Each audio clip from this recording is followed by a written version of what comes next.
Hello, we're starting a new chapter on relational model, and this is chapter 2 from our textbook. We'll talk about structure of a relational databases, schema, what keys are, some diagrams, and then we'll spend quite a bit of time running query languages. So here's an example of an instructor relation. Okay, so these different rows are called tuples. Okay, this is the actual data that you'll see in the database, and then up here are we have 4 columns in this instructor relation. Okay, and these are going to be the attributes to instructor. So we have ID, name, department name, and salary. So these are the columns, and these are the attributes. Okay, you can define a schema using this format. So A1 through AN, these are going to be a list of attributes. And R, of course, is the name of the relation. So here, for example, we have instructors. So this is the name of the relation or entity. And then we have an equal sign. And within the parentheses, we list the list of attributes. Okay, so the order does matter. So it has ID followed by name, followed by department name and salary. So in your actual database, it will be stored in this order. Okay, attributes, we talked about attributes. These are a set of allowed values for each attribute for the domain or entity. Okay, so, we can also have null as a value.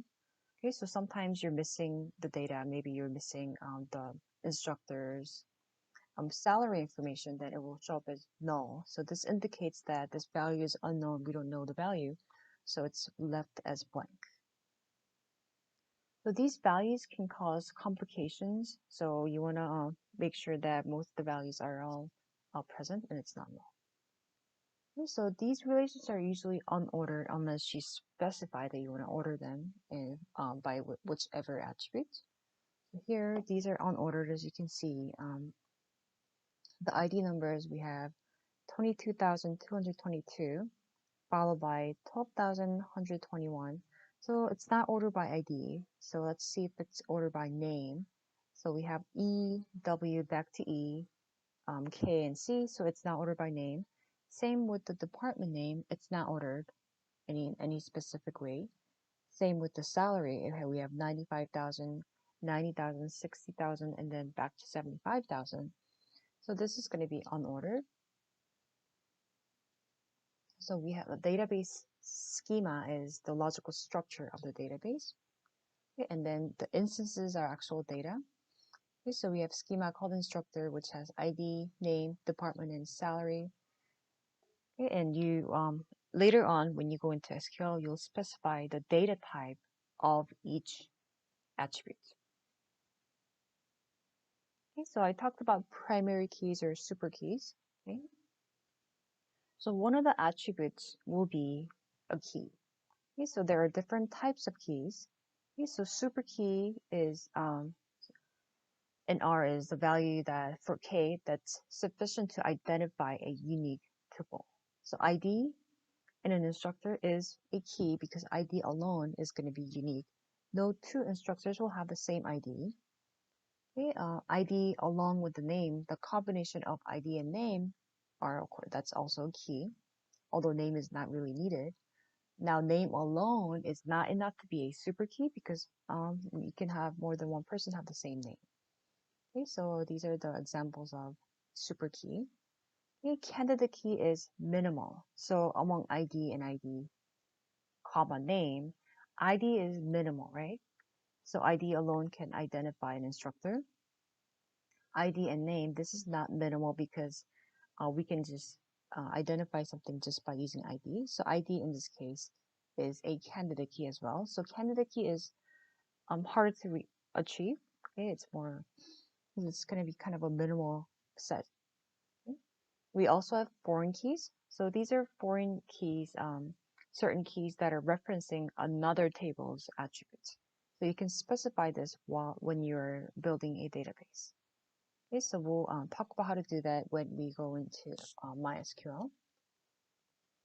Here is a schema diagram for university database. So we'll talk about this database a lot. We'll use this in a lot of our examples, and I believe your homework also is using this database.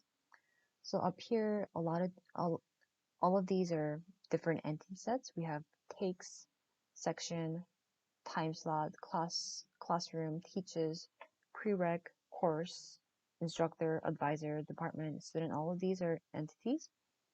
And as you can see, these are a list of attributes. And the one that's underlined, it's the primary key. So ID for a student is unique, so that's going to be the key. Let's take a look at this take. Okay, so takes has the ID of the student who's taking the course, and this is the course ID that this particular student is taking. And so this course ID can be offered in different, so the same course can be offered, such as CSE 5720 can be offered in different semesters, different years, and different sections, right? So ID and course ID is not really unique, right? Because this person maybe took this course more than once because they failed or they wanted a better grade. So then maybe they took it in different semesters or years. So all of these are underlined because together it is a key. Okay? Same thing with section. We have classroom, which has building and room number. So the building alone will be not unique because within that building, there are many rooms, right? So you could have multiple rows of data that has the same building, and room number, maybe different buildings have the same, have rooms that have the same number. So building along with the room number together will be the primary key. Okay? So procedural versus non-procedural, pure languages, what we're going over right now is a type of pure language, relational algebra. Okay, we'll also talk about SQL, so that's another pure one. So the above three languages are equivalent to in computing power. Okay, so these will be the 6 basic operators. If you know all 6, then you can pretty much write queries in whatever you want. So the first one is select. This is the notation that we use. So these might look a little bit foreign to you, but as you keep writing these queries, you'll get used to it and it'll just be like a second nature. So this is select, project, union, set difference, Cartesian product, rename. So we'll cover all 6 in the next couple of lectures. Okay. So what is select? Okay, so this is what we use. This is called a selection predicate, and it's followed by this notation. So this is kind of like in some kind of a condition, right? So from our instructor table, so this is the name of the relation. Okay, from this table, we're going to do select, and then this is going to be the condition or selection predicate, we call it, where department name is equal to physics. So going back to our original instructor table, we want to make sure that we're only returning the ones where department name is equal to physics. So the first row, Einstein, will be returned. And then gold is also in the physics department. So these 2 rows should be returned as a result. Okay, so here's what we have. So in here as the selection operator, you can have anything from department name is equal to physics. You could also do department name is not equal to music. You can also have, less than or equal to, greater than or equal to, stuff like that. So you can have all kinds of conditions as your selection predicates. You can also have and, or not. Okay, so we have equal to, not equal to, less than or equal to, and so on. And you can also combine more than one condition. So here we have department name is equal to physics, and then this is a notation for and. So we want to satisfy both of these conditions. So and the salary of this instructor should be greater than 90,000. Okay, you could also have or. So or means that either this is true or this is true. Okay, you could also have not. So this is a not notation. So not department name is equal to physics means it's going to return all the instructors who are not in the physics department. Okay, here we have find all departments whose name is the same as their building name. So the department name is equal to the name of the building. Okay. So you can have multiple conditions. There's really no limit of how many conditions you can include as the predicate here. Okay, using these comparisons, and you can use and notation, or notation, and not notation. Okay, the next notation is project. So by default, it will return all of the attributes. So here we can see that it returned ID, name, department name, salary, all four of the attributes in the instructor. But maybe you're not really interested in their ID number. It's not really relevant to you. Um, you don't really care about their salary. You just want to know their names, or maybe name and the department name. You can indicate which of these attributes you want to see. Okay, so that's where we use this project operator. Okay, so we have this symbol for projection. This is, again, always going to be in parentheses, the name of the relation. And here, we're going to be listing the list of attributes that you do want to see. Okay, so here we have instructor table. And instead of seeing ID, name, salary, department name, we don't want to see the department name. So we're going to get rid of that and just list ID, name, and salary. Okay, so as you can see, we don't see any information about their department name. Okay, so combining the first two that we just learned, okay, so we want to list just the name of the instructor, okay, and then the predicate here is that the department name should be physics. Okay, so you can combine all of these. Okay, so make sure you watch the videos on Canvas. Okay, and then the homework 2, it should be out. It's from the textbook, exercise 2.14, 2.15, 2.18. So these are great exercises for you guys to do, just to, even prepare for you guys, for the midterm exam. Okay, and it's a great way to learn. So just watching these examples, it's not really helpful unless you actually try it. Okay, so at the end of each lecture, I will give you guys these exercises again. So make sure you actually work on these. So we have employee, and we have three attributes for that. We have the employee's name, the street and city they live on and in, works. Okay, so this particular employee, their name, works for this company, which is company name, C name, and this is how much they make. We have company entity, which has the company name, and then the city that it's located in. The last one is managers. So this employee manages, or actually no, this M name, this manager name, manages this employee.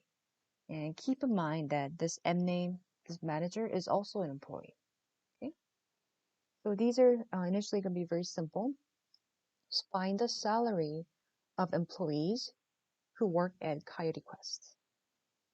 Okay, number 2, find managers that manages Pamela Reed. So if you want to go back and kind of look at the format of it, you can do so here. So here you're trying to project only certain attributes, and this is going to be the condition, okay, predicate, and you can have more than one condition here. And then lastly, in parentheses, you're going to be putting in the relevant relation name here. Here it's going to be instructor. Okay, so each query I would spend maybe about 4 to 5 minutes. It will get more complex, but since this is our very first query, they're pretty simple. So I'll give you guys about 8 minutes.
Okay, so let's go over it. So the very first thing you should do is which table can we find this information? So find the salary of employees. So which table has the salary information? Here, so it only has it in this works, right? So we're going to be using this works. So that will be in parentheses. Okay, and then we are trying to find out the salary. So salary should be displayed, right? Okay, that's going to be project symbol and then followed by salary. And then what is the predicate? Okay, select and then followed by some predicate. So it says who works at Coyote Quest. So it's going to be which one is equal to Coyote Quest. So Coyote Quest is name of a company, right? So it's going to be C name is equal to Coyote Quest. Okay. Number two, we want to find the manager that manages Pamela Reef. Okay, so where can we find this information? Okay, so as the queries get more complex, you will be looking at more than one table, but currently we're only going to deal with one. So which table contains the information about manager managing someone else? It's going to be this table right here, managers. Okay, so managers will be in parentheses. Okay, and then we are finding out the managers. We want to know the M name. So project M name, and then followed by select. Okay, and then the predicate here is going to be that manages Pamela Reef. So Pamela Reef is the employee that's being managed. So it will be E name is equal to Pamela Reef. Okay.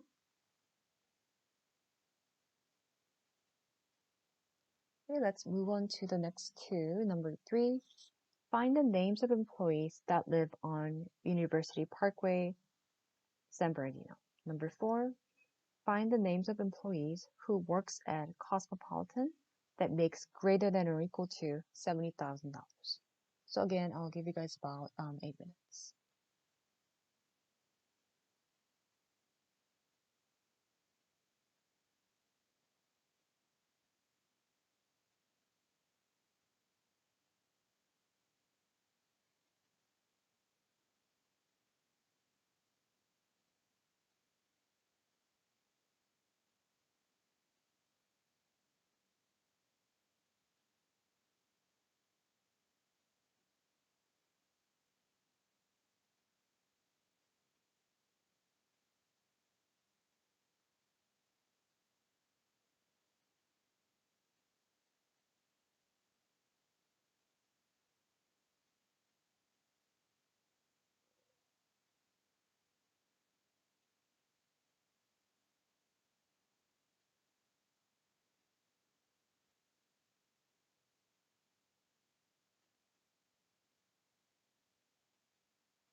Let's go over it. So number 3, find the names of employees that live on University Parkway, San Bernardino. So which table contains the information about which street and city this employee lives on? So that will be employee, right? Because we have a street and city. Okay, so it's going to be employee in parentheses. Okay, and then we are trying to project what? Find the names of employees. So that would be project e-name for employee name. Okay, the predicate here is that they live on University Parkway, which is the street, and San Bernardino is the city. So here we have two conditions. Okay, so street is equal to University Parkway, and so and simple is like this, right?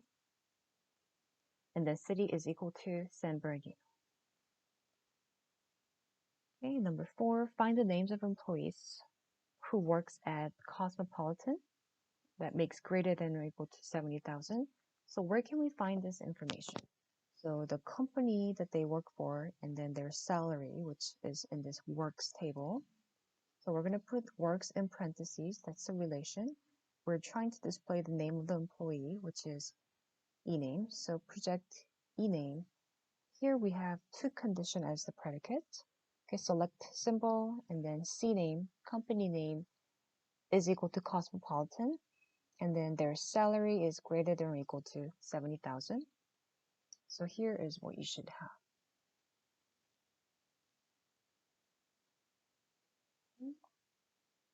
So if you're struggling a little bit, just go back and like practice more. It's because you're doing this for the first time, but you will get used to it. Okay. So you just have to look, find out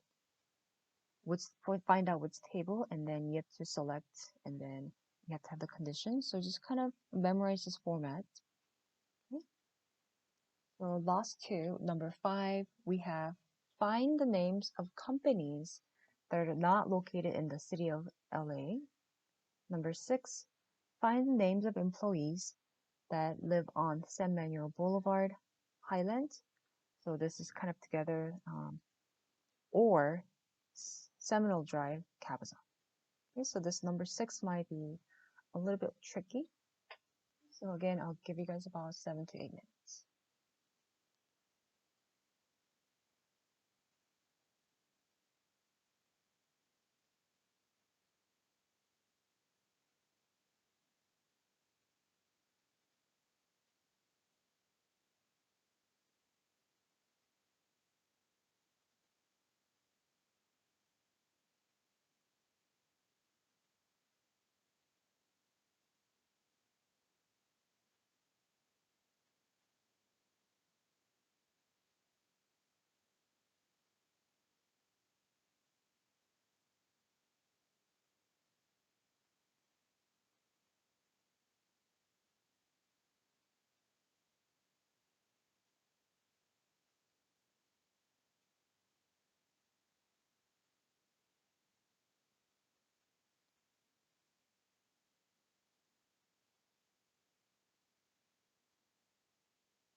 Okay, let's go over number 5. Okay, so first of all, which of these tables contain this information? So to find the names of companies and then the location where this company is located in, right? The city. So that would be company, right? Okay, because it has a city. We want to find the names of companies. So CNAME. So project CNAME and then it's going to be from company. So company will be in parentheses. And then the condition, the predicate is not located in the city of Los Angeles. Okay, so there are two ways of displaying this information. You could have the not operator, which looks like this.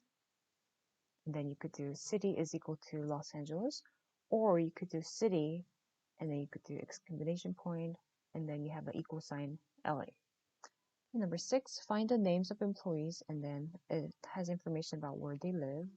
Okay, so that can be found in employee. We'll have employee in parentheses. We want to display their names. Okay, so that will be project ename. Okay, and then we have two separate possibilities, and then we have or. So the first one is going to be in parentheses, street is equal to San Manuel Boulevard. Okay, and then we have the N, which looks like this.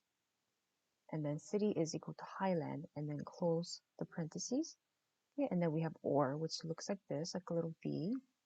And then we open up another parentheses where street is equal to Seminole Drive and okay, city is equal to Cabazon. Okay, and we want to close it. Okay, so this is what it looks like. So you could do it either way in terms of where you want to display the not. You have it here or you could have it here. Okay, and then we have San Manuel and Highland or Seminole Drive and Cabazon.